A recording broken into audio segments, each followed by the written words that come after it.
UC-Irvine researchers have written a new book about how immigration policy shapes the lives of California's Latino college students. Experts say it impacts their educational experience, their health, political engagement, and so much more. Laura E. Enriquez is a Chicano, Latino studies and sociology professor at UC-Irvine. That is a mouthful. Yes.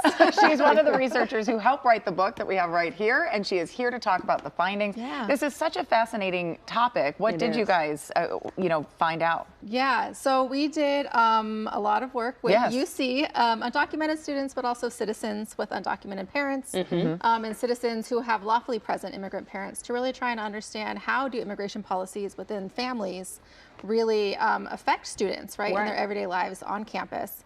And we see that there's a lot of impacts, right, that immigration enforcement practices and less access to jobs and sort of financial security really has far-reaching impacts into students' college lives. Absolutely. I also would impact how they engage on campus. Yes, right? definitely. Yeah. So students talk a lot about being disengaged on campus, so not having time to go to office hours, right, or even go to class, to do their homework, to study, so that they can do well on their tests and their papers, but also being distracted in class, right, because they get a message from somebody, oh, there's an immigration enforcement happening here, or the parents are asking them a question, and so then they stop paying attention in lecture and start Googling or trying to share information or get information so that everybody can be safe, and that can really be distracting. It's such a stressful time anyway for students. Yes.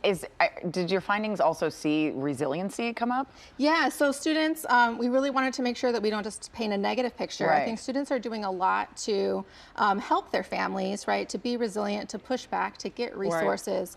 So relying a lot on social support, on seeking out resources on campus, on developing a lot of flourishing, on engaging in opportunities, especially undocumented students had high rates of looking for professional development opportunities because they knew that they were going to need additional support and training to be able to use their degree after graduation. And that's what I was going to ask. What are the resources available for students who you found are, going through multiple different things? Yeah, so the UCs and also the Cal States and community colleges in California all have undocumented student programs or offices that are set to help up undocumented students, but those offices also support citizens or other students on campus who have undocumented family members, and those offices provide often financial support, but also mental health support, and other sort of resources, legal services, to be able to support students. Now, in this political climate where some people have said, right, they were in the middle of working on their immigration status and got deported, how do students feel safe to go to those resources and identify that they're one of the people who needs help? Yeah, so I think that's one of the big issues, and what my work has started to focus on now too, is really how do we